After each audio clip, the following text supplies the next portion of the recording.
parlait déjà d'une escalade du conflit, car nous sommes en réalité toujours dans ce même cycle.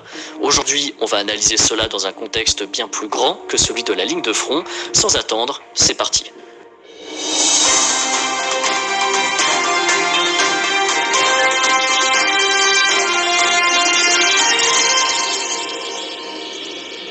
L'une des victimes de cette guerre, c'est vous.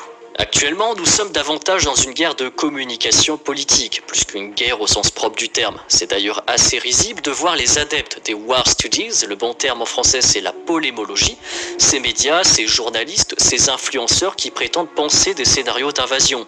Scénario 1, 2, 3, etc. En réalité, cette théorisation du conflit fait déjà partie de la guerre de communication. Une carte, c'est très bien, mais on peut faire dire absolument tout ce qu'on veut d'une carte. En se focalisant trop sur ce genre d'informations, indirectement, on valide déjà le scénario de l'invasion militaire, alors qu'il existe d'autres scénarios. Ce n'est pas un journaliste français, un think tank américain ou un professeur anglais qui sont dans les états-majors russes et qui décideront ou non, le moment venu, d'attaquer l'Ukraine.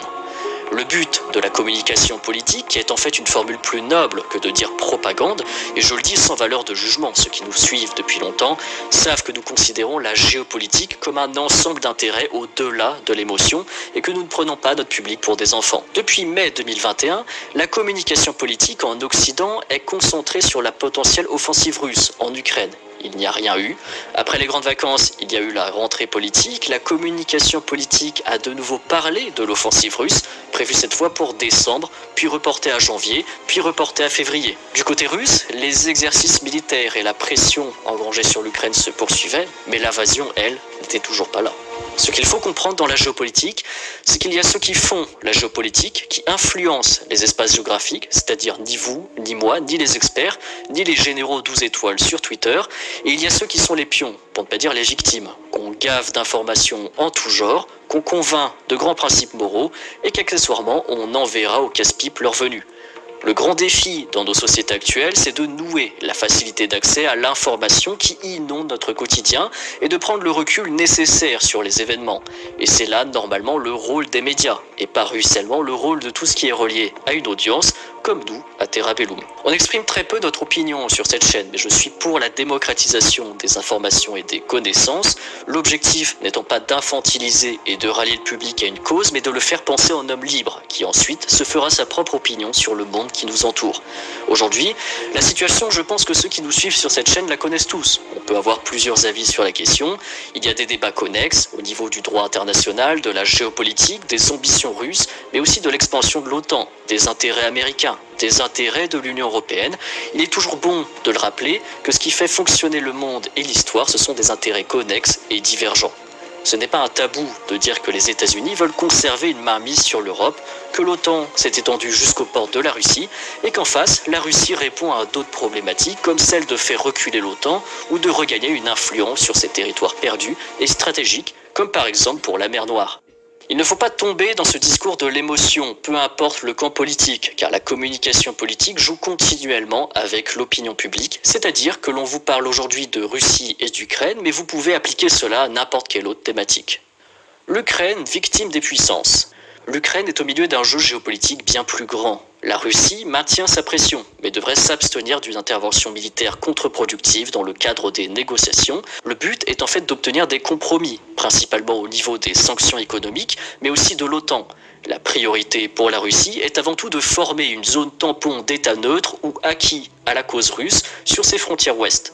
Le contexte est opportun car les États-Unis souhaitent, eux, régler cette question le plus rapidement possible pour se focaliser dans le Pacifique face à la Chine. Le Pacifique est un front prioritaire, nécessaire pour les États-Unis qui y possèdent de multiples îles, tout autant prioritaires qu'ils ne l'étaient pendant la Seconde Guerre mondiale et bien avant l'Europe. Encore une fois, les États-Unis voudraient se focaliser dans le Pacifique, mais ça ne veut pas dire qu'ils vont céder face à la Russie pour autant.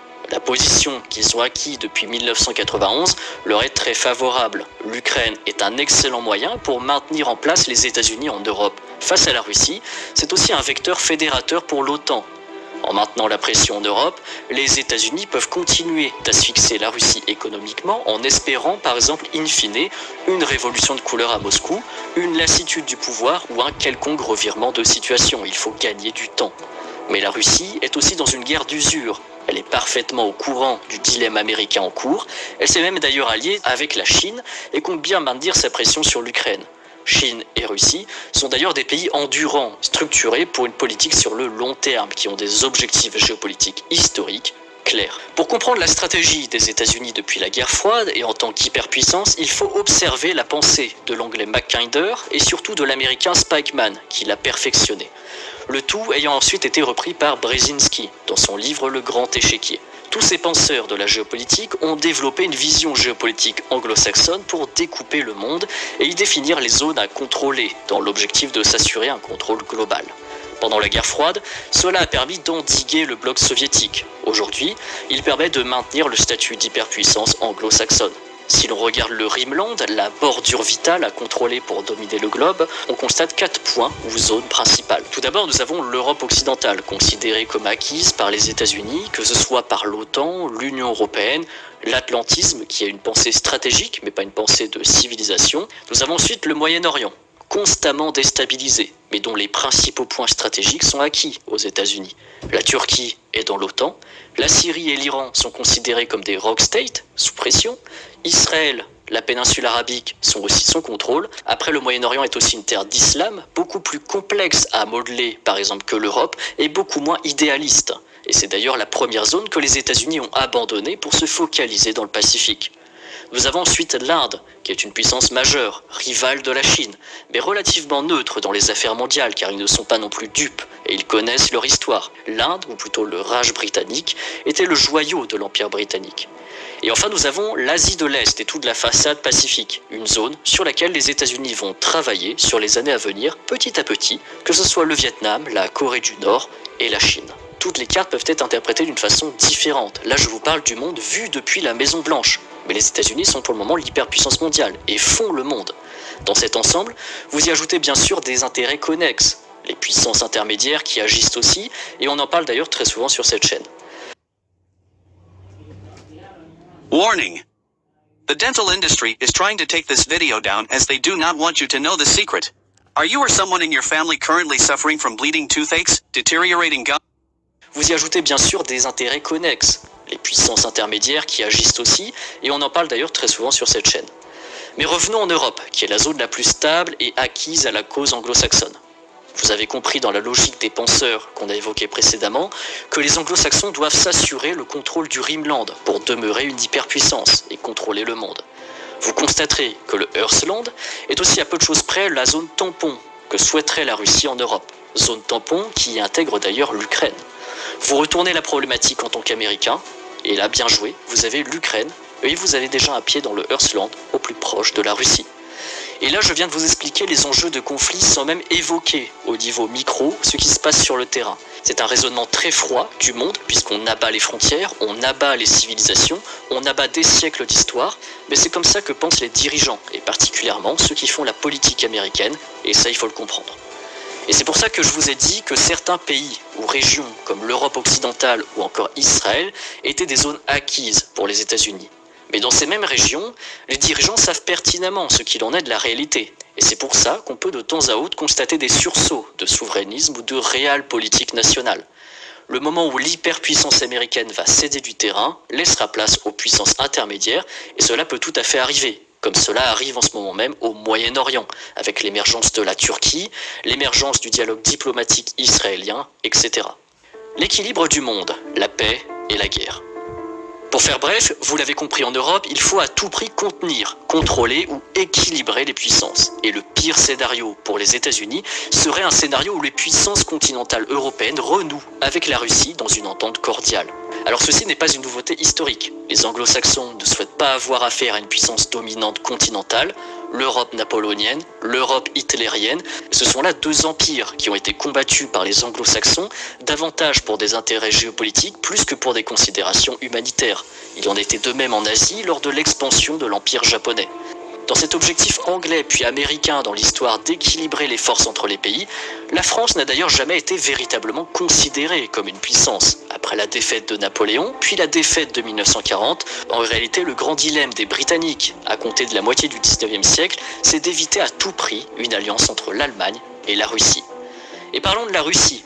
Russie qui depuis les projets d'expansion de Catherine II a conservé au XIXe siècle son projet de fracturer l'Empire ottoman pour libérer les peuples slaves orthodoxes et accéder à la Méditerranée, on en a parlé dans notre vidéo sur la mer Noire, et c'est-à-dire par ruissellement aux eaux du globe, chasse gardée de la Royal Navy à l'époque. Ces ambitions sont bien sûr très mal perçues à l'époque par la Grande-Bretagne qui est à la recherche d'un équilibre des puissances et cela aboutira sur la guerre de Crimée en 1853, encouragée par la Grande-Bretagne avec la participation de l'Empire ottoman et de la France, France qui d'ailleurs payera un lourd tribut en se laissant entraîner dans cette guerre par revanchisme sur la Russie et la France y contribuera massivement, humainement plus que la Grande-Bretagne. Par la suite, le dilemme anglais puis américain après la Première Guerre mondiale, c'est d'éviter que la France de Clémenceau, qui revient sur le devant de la scène géopolitique, pulvérise l'Allemagne dans un traité qui la détruirait. D'où le traité de Versailles, qui ne convient ni à la France revancharde, qui voulait briser l'Allemagne, ni à l'Allemagne, qui se fait humilier, sans pour autant véritablement perdre toute sa puissance. À l'époque, la problématique est toujours la même. La menace n'est pas seulement russe, mais bolchevique, c'est-à-dire idéologique. L'Europe doit être équilibrée et les anglo-saxons pour ce rôle favoriseront toujours l'Allemagne au détriment de la France. L'Allemagne est en effet une puissance purement continentale qui fait moins de zèle à l'international que la France, encore aujourd'hui et particulièrement sous Merkel. L'ancienne chancelière naviguait d'ailleurs de manière très habile pour faire progresser les intérêts de l'Allemagne, qui n'étaient d'ailleurs jamais réellement publiquement explicités entre l'alliance euro-atlantique et les intérêts énergétiques avec la Russie. Et on peut continuer après la Seconde Guerre mondiale, jusqu'à aujourd'hui. Et c'est ce qu'on expliquait d'ailleurs dans notre ancienne vidéo sur le couple franco-allemand, qui avait fait un peu polémique. Les anglo-saxons, depuis quelques années, n'ont plus besoin de dire à la France quoi faire, car la France a fini elle-même par intégrer cette notion dans sa politique de consulter l'Allemagne sur les questions européennes.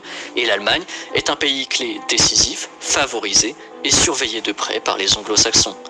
Mais aujourd'hui, coup de tonnerre sur la crise ukrainienne, les pays européens, qui seraient, je le rappelle, en première ligne en cas de conflit, sont aussi divisés sur la question. On l'a vu avec la prise de parole de l'ancien amiral allemand, et ce ne doit pas être un cas isolé.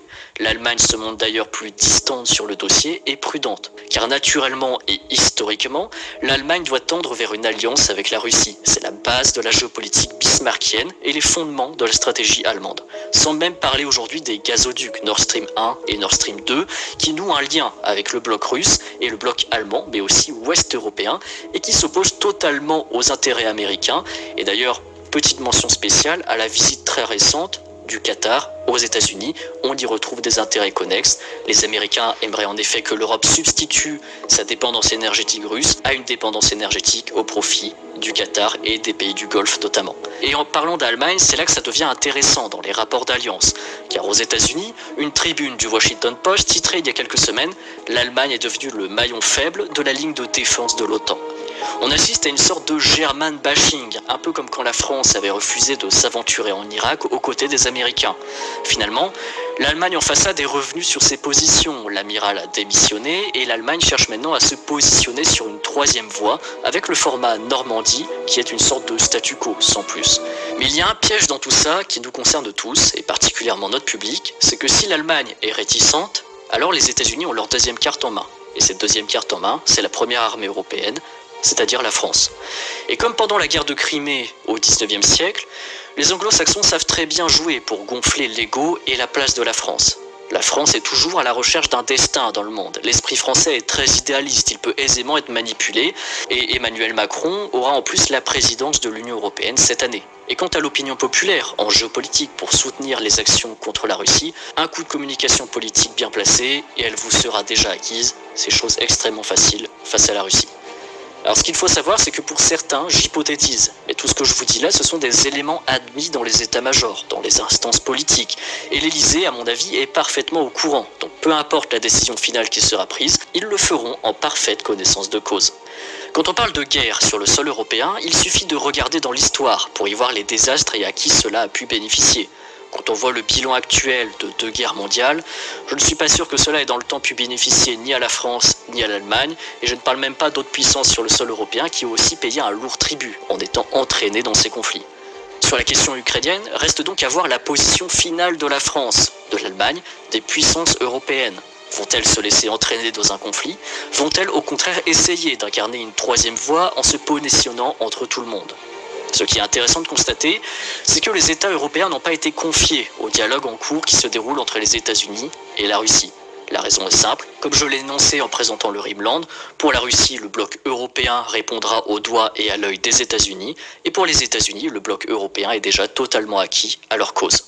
On a pu le voir en Allemagne, en interne, les États-Unis n'ont rien eu à faire, ce sont les Allemands eux-mêmes qui ont rappelé le vice-amiral à l'ordre. Les experts ont publié une tribune appelant à mettre fin aux errements diplomatiques de l'Allemagne, la communication politique a vite remis les choses en place, et c'est exactement la même chose en France avec la grande muette, notre armée, ou encore la censure qu'on peut trouver ici et là, ainsi que les diverses critiques autour de certains sujets. Il y a une véritable bataille idéologique sur le sort de l'Europe.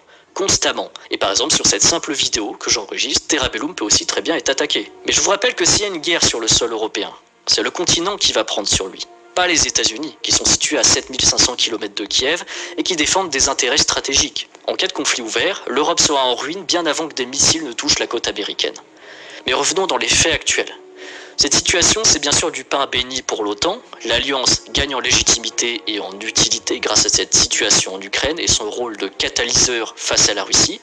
Le tout appuyé par la communication politique en Occident, mais aussi avec le soutien de certains pays à l'Est qui craignent aussi, et ce légitimement, la menace russe. Le secrétaire de l'OTAN fait d'ailleurs de la politique douce et il le dit lui-même, les pays après tout sont libres d'y adhérer ou non. En fait, pour la Russie, pour l'OTAN, pour les États-Unis, pour l'Union européenne, l'Ukraine c'est avant tout un levier que l'on peut manipuler dans plusieurs directions pour desservir des intérêts historiquement bien plus grands. Et c'est là la réalité froide de la géopolitique.